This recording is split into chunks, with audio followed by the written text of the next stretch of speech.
محترم ناظرین، السلام علیکم ورحمۃ اللہ وبرکاتہ۔ اللہ رب العزت نے جو قصے اور واقعات قرآن عزیز میں بیان فرمائے اور ان واقعات اور قصص بیان کرنے کے پیچھے کیا وجوہات ہیں اور کیا مقاصد ہیں، ان سے دور حاضر میں کیسے عبرت حاصل کرنی چاہیے، ان تمام چیزوں کو ہم بالترتیب اپنی ویڈیو میں بیان فرما رہے ہیں۔ ان تمام اہم علمی باتوں سے فیض یاب ہونے کے لیے ہمارے چینل کو سبسکرائب اور شیئر کرنا بالکل نہ بھولیں اور بیل آئیکن بھی ضرور دبائیں تاکہ آپ کو سب سے پہلے ہماری اپڈیٹ ملتی رہیں۔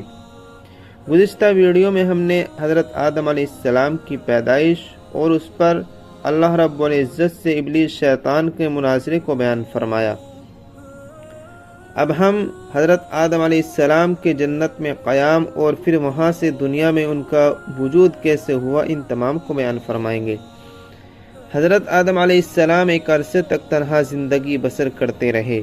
مگر اپنی زندگی اور راحت و سکون میں ایک وحشت اور خلا محسوس کرتے رہتے تھے،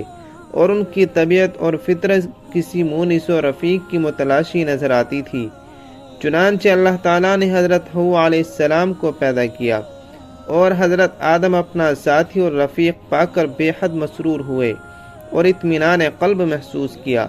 حضرت آدم علیہ السلام اور حوا کو اجازت تھی کہ وہ جنت میں رہ سہیں اور اس کی ہر چیز سے فائدہ اٹھائیں، مگر ایک درخت کو متعین کر کے بتایا گیا کہ اس کو نہ کھائیں بلکہ اس کے پاس تک بھی نہ جائیں۔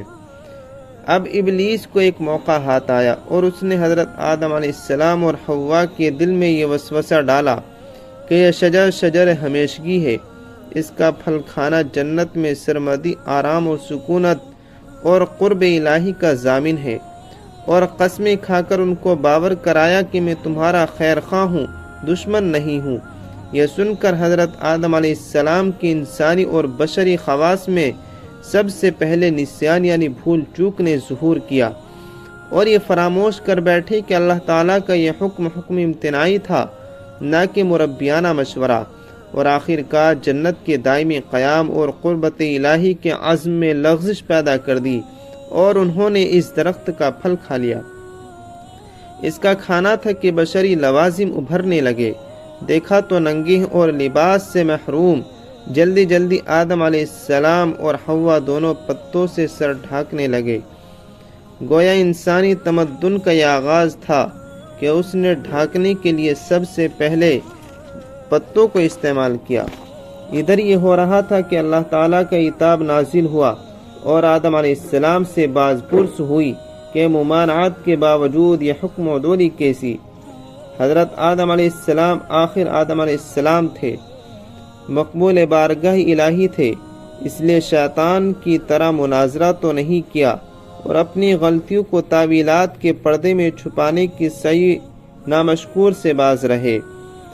ندامت و شرمساری کے ساتھ اقرار کیا کہ غلطی ضرور ہوئی، لیکن اس کا سبب عناد اور سرکشی نہیں ہے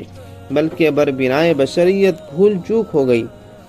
تاہم غلطی ہے، اس لیے توبہ اور استغفار کرتے ہوئے عفو درگزر کا طلبگار ہوں۔ اللہ رب العزت نے ان کے اس عذر کو قبول فرمایا اور معاف کر دیا، مگر وقت آ گیا تھا کہ حضرت آدم علیہ السلام کی زمین پر حق کی خلافت ادا کریں۔ اس لیے بتقاضۂ حکمت ساتھ ہی یہ فیصلہ سنایا کہ تم کو اور تمہاری اولاد کو ایک متعین وقت تک زمین پر قیام کرنا ہوگا، اور تمہارا دشمن ابلیس بھی اپنے تمام سامان عداوت کے ساتھ وہاں موجود رہے گا، اور تم کو اس طرح ملکوتی اور طاغوتی دو متضاد طاقتوں کے درمیان زندگی بسر کرنی ہوگی۔ اس کے باوجود اگر تم اور تمہاری اولاد مخلص اور سچے بندے اور سچے نائب ثابت ہوئے تو تمہارا اصلی وطن جنت ہمیشہ کے لیے تمہاری ملکیت میں دے دیا جائے گا۔ لہذا تم اور حوا یہاں سے جاؤ اور میری زمین پر بسو اور اپنی مقررہ زندگی تک حق عبودیت ادا کرتے رہو۔ اور اس طرح انسانوں کے باپ اللہ تعالیٰ کے خلیفہ حضرت آدم علیہ السلام نے رفیقہ حیات حضرت حوا علیہ السلام کے ساتھ اللہ کی زمین پر قدم رکھا۔ قرآن عزیز میں حضرت آدم علیہ السلام کا نام 25 مرتبہ 25 آیات میں آیا ہے، اور انبیاء علیہ السلام